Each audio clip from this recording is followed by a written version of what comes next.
Aung San Suu Kyi may be free, but despite some more positive headlines, Burma's political transformation is by no means complete. 3 months ago, the northwest was rocked by vicious fighting between the majority Buddhists and the Muslim Rohingya people. The government has tried to keep them apart.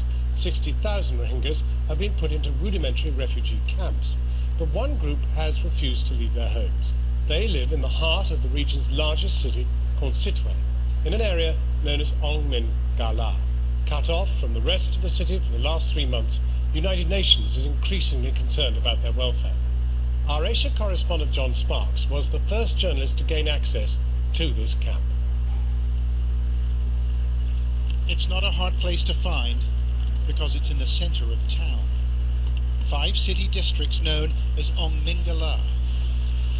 Thousands of Muslim Rohingyas live there, but they won't come out because they're terrified, in fear of their lives from Burmese troops and local Buddhists. Their home, well, it's become a refuge and a prison. It is cut off from the rest of the city. The Rohingya can't come out, and we're not allowed inside. We can see them, though, standing on the other side of the security checkpoints. It's just that we can't talk to them. We don't know what it's like on the inside. Most Rohingya fled the city in June after rival mobs burnt homes and settled scores, but the people of Amingala stayed put. We wanted to get inside, but we were being watched, our presence making the authorities nervous. Still, our contacts arranged a time and a place, and with minimal resistance, we walked our way in. We were greeted with surprise and excitement. You haven't had many visitors, have you? Yes. They told us we were the first outsiders to visit here in months. So much pain, we are suffering, so much pain. I cannot explain you how much we are suffering here. They discriminate always us, they oppress us. In every field, we cannot express you how we are suffering. Mr. Wynne told us there are 7,300 people living in Ong Mingala, and many of them came out to look at us, looking at them. Many tourists tried to get here, but they are not allowed by. I don't want to say. We found many residents at the mosque, for our arrival coincided with the beginning of Friday prayers.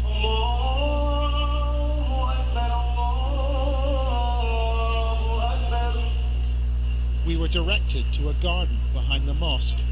Turned into a cemetery, said worshippers, because there's nowhere in Ong Mingala to bury the dead.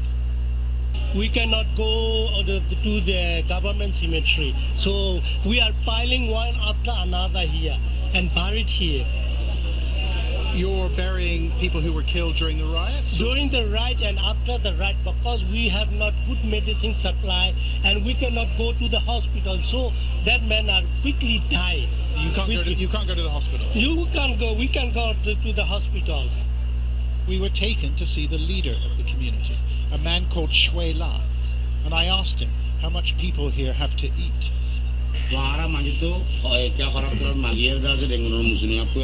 We're running out of food. We've asked Muslims in Rangoon to help us, but they're only sending 1 tin of rice per person per day. Do you think that the government is trying to sway? Well, if they don't provide us with enough food, it means the government is trying to starve us to death.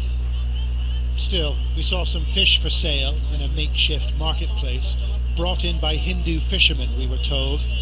And there is another way to bring in supplies. A former aid worker told us they were bribing the army. How much do you have to pay them for a truck? For carrying 1 buffalo is 50,000 chops. That's about £40, an astronomical sum in a community where no one's working and everything is in short supply. We met a mother called Hawida Katu. She told us her daughter has tuberculosis. I can't buy medicine here. The disease can be deadly.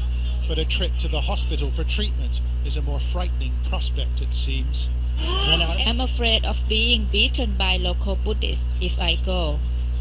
With a wave of a hand, our tour was terminated. It took 90-odd minutes for the authorities to catch up with us. Several members of the Burmese Immigration Service have turned up. They've told us to get out immediately. It's a restricted area. They've told us. We entered Ong Mingala knowing that we'd be able to leave, but the people who live here, like Muslim Rohingya in other parts of the state, do not enjoy the same basic freedoms. Later, I got a chance to ask the government why. Severe restrictions have been imposed on the Rohingya community, but not on the local Buddhist community. Why is that? It depends on what you mean by Rohingya. There are no Rohingya in our country. They call themselves that, but they're not Burmese. As foreigners, they can't expect to have the same rights as us. He's not alone. Most Burmese view Rohingyas as migrants or invaders from neighbouring Bangladesh.